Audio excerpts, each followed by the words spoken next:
Ẹ káàbọ̀ padà. Nínú fídíò yìí màá máa ṣàlàyé bó ṣe lè lo Cramer's rule láti fi solve simultaneous equation. Cramer's rule jẹ́ method tó fi lè solve system of linear equation pẹ̀lú lílo determinant láti fi ṣe. Ó fẹ́ fara pẹ́ èyí tí mo pè ní matrix inversion but ìyàtọ̀ tó wà láàrin wọn ni pé kí ni o? Ti matrix inversion yìí inverse ló máa lò láti fi ṣe linear or system of linear equation. Ṣùgbọ́n fún Cramer's rule determinant la máa lò. Kí ni Cramer's rule?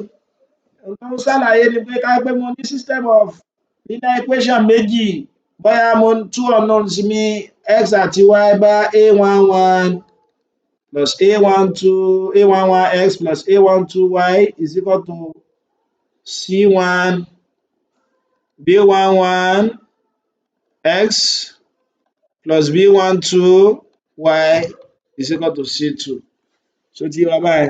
Ká pé mo ní irú nǹkan báyìí, so ohun tí Cramer's rule sọ ni pé màá kọ́kọ́ find d mi, màá dẹ̀ sì find dx àti dy. Kí ni d o? D òun náà ni kí ni o? Determinant àwọn coefficient x àti y. Ó yá ó kọ coefficient x, ó rí pé coefficient x níbí báyìí òun ni a11 b11 àbí? Kí ni coefficient y o? a12 b12. Ṣó ti yé wa? a12 b12. Ṣó ti yé mi báwọn? Ó rí pé tá a bá ṣe yóò máa fún wa ní a11 a12 minus a12 so b11 b11. Ó tún wá find ds rẹ bákan náà, ṣùgbọ́n ds ni pé o ò ní copy coefficient x níbí báyìí o. Sọ mọ̀ pé coefficient x níbí báyìí òun ni a11 b11.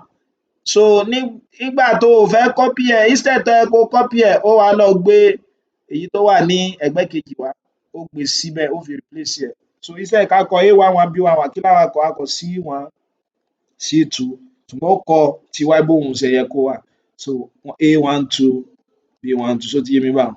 Ìwà wọ̀nyẹn ó rí pé òun náà máa jẹ́ kí ni o? c1 b12 minus c2 a12. Ó tún find dy rẹ bákan náà. Kí ni dy rẹ ó jẹ́? A já sí pé ó copy coefficient x bó ṣe yẹ kó wà, ṣùgbọ́n ò ní copy coefficient y bó ṣe yẹ kó wà. Ó máa fi kí ni o? Ó máa fi tó wà lódì kejì, ó máa fi jàrọ̀ rẹ̀ tí ń ṣe kí ni o? c1 c2. Mo rò bó ti yé wa. So a11 c2 minus c1 b11. Èyí tí mo ṣàlàyé ni pé wọ́n kọ́ find d rẹ. D rẹ ni pé coefficient x a11 b11 ti y náà a12 b12. Ṣó ti yé mi báwọn? Coefficient x ni pé o wá ní copy coefficient x níbí báyìí ds, o ní copy coefficient x, ó lọ copy èyí tó wà níta òun, tó wà lẹ́gbẹ̀ẹ́ kejì, ó fi wá replace ẹ̀, yóò máa jẹ́ c1 c2. So ó sì copy x bó ṣe yẹ kó wà. Fún ti y náà, a já sí pé ó máa replace coefficient y pẹ̀lú tó wà níta. So tí n bá fún ọ lápẹẹrẹ yóò yé ọ. Ó yá jẹ́ n fún wa ní àpẹẹrẹ kó ba lè yé wa yékéyéké. Example, wọ́n ní kó lo Cramer's rule. Cramer's rule náà máa ń pè ní determinant method. Tán bá sọ determinant method fún ẹ, Cramer's rule náà ni o. Láti fi solve simultaneous equation.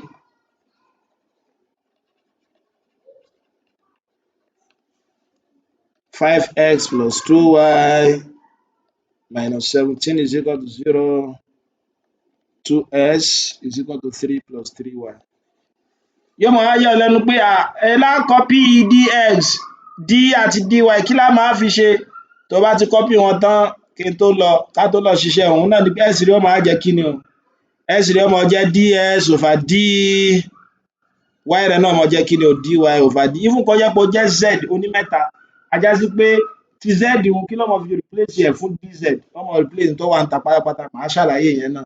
Ó yá jẹ́ tí eléyìí bá yé wa, wọ́n gbàgbé kó tó bẹ̀rẹ̀ iṣẹ́ rárá gẹ́gẹ́ bó ṣe ṣàlàyé nínú fídíò tó lọ, o gbọ́dọ̀ kọ wọ́n bó ṣe yẹ kó wà o. Ó rí pé bó ṣe yẹ kó wà ni pé ó ní coefficient x àti y lẹ́gbẹ̀ẹ́ kan, àwọn constant lẹ́gbẹ̀ẹ́ kejì. A já sí pé eléyìí mo lè tún kọ tí ó máa jẹ́ kí ni o? 5x plus 2y is equal to 17. Eléyìí náà máa jẹ́ kí ni tí n bá tún kọ dáadáa? 2x minus 3y is equal to 3. Kódà tí wọn ò bá kọ dáadáa, ìwọ gbọ́dọ̀ ṣe kí ni? gbọ́dọ̀ mọ̀ kọ wọ́n dáadáa o, ṣó ti yé wa? Ó kọ wọ́n dáadáa bó ṣe yẹ kó wà. Ó gbé x àti y sẹ́gbẹ̀ẹ́ kan, constant sẹ́gbẹ̀ẹ́ kejì. So tó bá ti ṣe tán wá find the d rẹ o.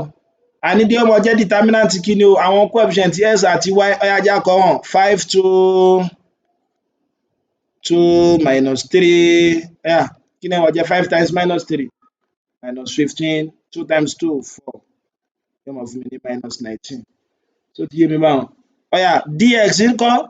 N tí dx tó wá ń bẹ̀ náà ni pé instead kó kọ coefficient x níbí báyìí kí ló fi mọ replace ẹ o? N tó jẹ́ constant tó wà ní kíni o? Tó wà níta tí ń ṣe eléyìí báyìí. Ṣó ti yé mi báwọn? So ká pé dy wọ́n ní ó wá instead kó kọ 2 minus 3 ó mọ̀ fi tó wà níta replace ẹ̀. A já sí pé dx mi ó mọ jẹ́ kíni o? Instead kí n kọ 5 to kíní mo kọ 17 3 màá wá kọ y bó ṣe yẹ kóhun wà 2 minus 3. Ṣó ti yé mi báyìí? Ó rí pé tí n bá multiply rẹ̀ 17 times 3 so yóò máa fún mi ní 51 minus 51 minus 6. So minus 51 minus 6 ó fún mi ní minus 57. Ṣó ti yé wa? Dy bákan náà ẹ̀wẹ̀ gẹ́gẹ́ bí mo ṣe ṣàlàyé òun náà ni pé ó copy x bó ṣe yẹ kó wà. Eléyìí tí ń ṣe kíni coefficient x òun ní kíni o? 5 2 but o ò ní kọ coefficient y o ò ní kọ 2 minus 3 níbí báyìí kí ló fi mọ jàrọ rẹ̀? 17 3. Ṣó ti yé wa báyìí? So yóò wá jẹ́ 17 3 yóò máa jẹ́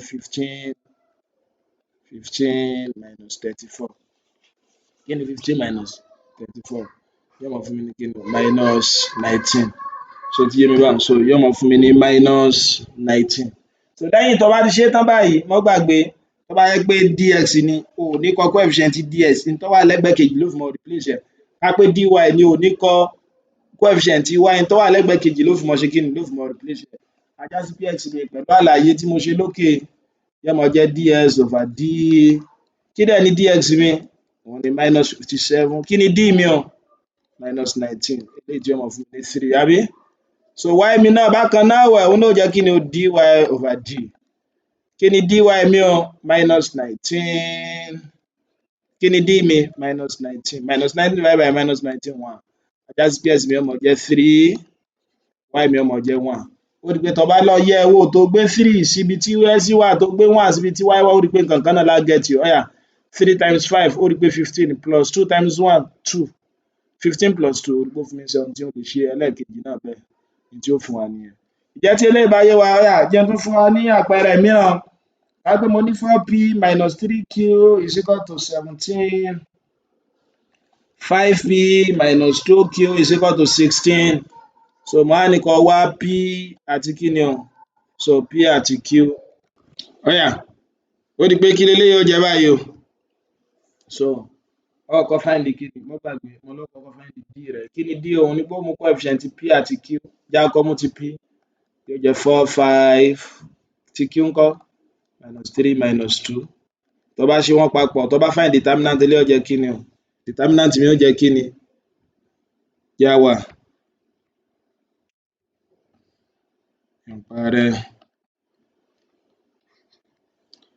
So determinant mi níbí báyìí yóò jẹ́ kíni? 4 times minus 2 minus 8 minus into minus 15. Yóò máa jẹ́ minus 8 plus 15 tí ń ṣe 7 àbí? Mo lọ wá dx rẹ náà bákan náà ẹ̀wẹ̀ kí ni dx ó mọ jẹ́? Òun ni pé o ò ní kọ coefficient x kí ló fi mọ replace ẹ̀? N tó wà níta. So ti yé tí ń ṣe 17 16. So ti bẹ̀ tó kọ ti y minus 3 minus 2. Tó bá find kíni ẹ yóò jẹ́ minus 34 minus into kíni 16 times 3 48 àbí? So yóò jẹ́ minus 48. Yóò máa fún mi ní kíni? Minus 34 plus 48. So eléyìí tí ń ṣe 48 minus 34. So yóò máa jẹ́ 14 àbí? Wà á tún find dy. Kí ló dy ó jẹ́? Òun ni pé ó kọ x bó ṣe yẹ kóhun wà. Kí ni x wa? Coefficient x wa sọ pé 4 5 ni tó bá wo bíbáyìí 4 5 àbí? 4 5 ṣùgbọ́n o ò ní kọ coefficient y kí ló fi mọ jàrọ rẹ̀? 17 16. O ò ní kọ minus 3 minus 2 torí pé dy la fẹ́ wá. Yóò máa jẹ́ 17 16. So ti wá báwọn. Ó wá wà. Eléyìí máa jẹ́ 64 minus. So kí ni 17 times 5? So 85 àbí? So kí ni minus 85 minus 85 plus 64? So eléyìí ó jẹ́ 1. So 21. That's minus 21. so ìjẹ́ tí eléyìí bá ti yé wa kí ni wá ní x mi ó mọ jẹ́ o, a já sí pé x mi ó mọ jẹ́ dx over d, mo dẹ̀ mọ̀ pé dx mi jẹ́ 7 àbí dx mi jẹ́ 14 over d tí ń ṣe 7, eléyìí ó mọ jẹ́ 2. Y mi náà mọ jẹ́ dy over d, kí dẹ̀ la pé dy wa?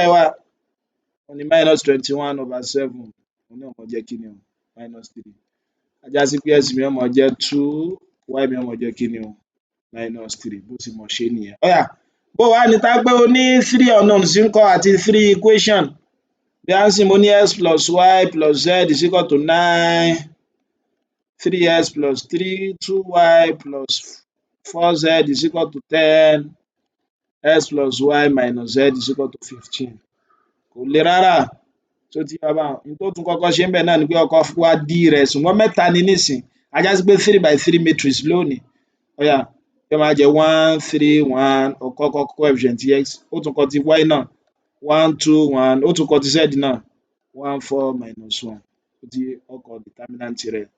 Orí ti dx bákan náà ẹ̀wẹ̀, òun náà ni pé instead kó o mọ kọ ti coefficient x o, kí ló fi máa replace ẹ̀? N tó wà ń ta, yóò máa jẹ́ 9, 10, 15, 1, 2, 1, 1, 4, minus 1. Ó yá, dy ńkọ́ pé instead kó o mọ kọ coefficient y, kí ló fi mọ jàrọ̀ rẹ̀? N tó wà ń ta, èyí tó wà lẹ́gbẹ̀ẹ́ kejì, yóò máa jẹ́ kí ni o? 1, 3, 1, àbí? Àní kọ 1, 2, 1, tòrá lọ á máa fi kí ni jàrọ̀ rẹ̀? N tó wà ń ta 9, 10, 15, àbí bẹ́ẹ̀ kọ́ ni? So ó yá, ó ti kọ z bó ṣe yẹ kó wọn wà, 1, 4, minus 1. Lẹ́yìn rẹ̀ ó tún ṣe kí ni? Wàá wá dz rẹ̀, kí n dz ó mọ jẹ́ òun pé ó kọ coefficient x àti y bó ṣe yẹ kó wà, ṣùgbọ́n tí z wọn wọ́n máa fi tó wà ń ta jàrọ̀ rẹ̀, a já sí pé a máa ní 1, 3, 1, 1, 3, 1, 1, 2, 1, ò ní kọ ti z o, kí ló fi mọ jàrọ̀ rẹ̀? N tó wà ń ta tí ń ṣe kí ni? 9, 10, 15. So ti yé mi báwọn. O lè find the determinant, ó rí pé mo ti ṣàlàyé bó ṣe lè wá determinant 3 by 3 rẹ, kò bùkátà kí n ṣàlàyé nínú fídíò yìí. Tó o bá mọ̀ bó ṣe lè wá, lọ síbi fídíò eléyìí tí mo ṣe, ó rí law of series àti determinant 3 by 3 ńbẹ̀. Ó rí pé tó bá ti wá tán kò lè o dẹ̀ sì lè lo law of series rẹ náà. A já sí pé s rẹ̀ ó máa jẹ́ kí ni o? ds over d, y rẹ̀ ó máa jẹ́ kí ni? dy over d, z mi ó máa jẹ́ kí ni o? dz over d. So ti yé. Mò ń rọ̀, mo sì ń pè ọ́ níjà láti wá n tí x, y àti z rẹ̀ ó jẹ́. Kò dẹ̀ bá mi gbé sínú comment section. Eléyìí ni bó ṣe lè lo Cramer rule. Kódà bó jẹ́ mẹ́rin, a já sí pé ọmọ ní 4 by 4 matrix ni. So wọ́n mọ ní x, y, z, w. Tó bá mú d, ó mú coefficient x, y, z, w rẹ̀. Ṣùgbọ́n ds ò ní kọ ti x, kí ló mọ fi jàrọ̀ rẹ̀? N tó wà ń ta. Tó bá jẹ́ dy ńkọ́, kí ló fi mọ jàrọ̀ ti y? Ó kọ àwọn yòókù bó ṣe yẹ kó wà, ṣùgbọ́n mọ fi tó wà ń ta jàrọ̀ ti y. Tó bá jẹ́ dz, ó kọ x, y àti w bó ṣe yẹ kó wà, ṣùgbọ́n tó wà ń ta fi mọ jàrọ̀ ti z. So eléyìí ni bó ti máa ṣe. Jẹ́ tí eléyìí bá yé wa, mò ń rọ̀ láti like fídíò mi, bá mi subscribe sí i, kó dẹ̀ bá mi fi ránṣẹ́ sí àwọn yòókù rẹ̀ káwọn náà lè jàǹfààní. Títí máa fi pàdé rẹ nínú fídíò tó ń bọ̀. O ṣeun.